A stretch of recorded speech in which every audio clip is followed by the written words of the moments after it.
This Thursday's elections are a chance to send a message to David Cameron and his government. It's become increasingly clear they simply cannot be trusted. They certainly can't be trusted to make sure the richest pay their fair share of tax.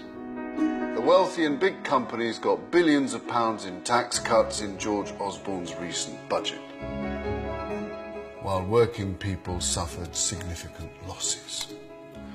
So, when times are tough, the government squeezes the less well-off while letting the richest avoid paying the taxes that the rest of us do. You know Labour will make sure the big corporations and the richest pay fair taxes and take the pressure off the rest of us.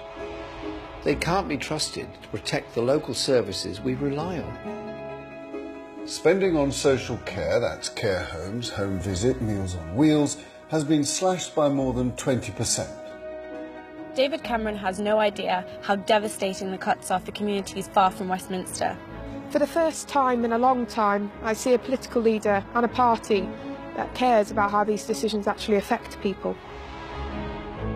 They've failed to meet any of their targets to fix the economy. Has George Osborne succeeded in getting rid of the deficit and cutting the debt as he promised? No. It turns out he's failed to hit every one of his own targets. Debt is still growing and he doesn't expect to close the deficit for another 3 years. Labour's answer is for everyone to contribute fairly, including the big corporations and the super rich. But surely that's just common sense. They're making damaging cuts to the NHS, the police and care for the elderly.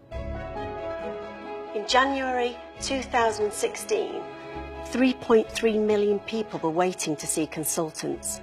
You can see that Jeremy Corbyn and Labour are completely committed to the NHS. They're determined to see that it gets the support that it needs. 18,000 police officers and 5,000 community support officers have been lost under the Conservatives. Over 500,000 children are now being taught in supersized classes over 31. 15,000 kids are being taught in classes over 40.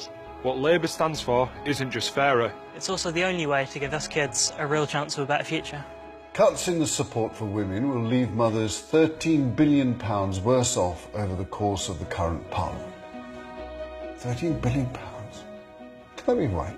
Labour is the only party that will make sure I get the help I need with my children. Let's stand up and vote for all the people that this government is trampling over. Let's vote for the party we can trust to make sure the richest pay their taxes like the rest of us. We need to stand up for our essential services, our NHS, our schools, our police force. Please vote Labour this week. We can't take any more of this unfair and destructive government. We need to stand up and vote for Labour. It's the only way to give ourselves a decent future.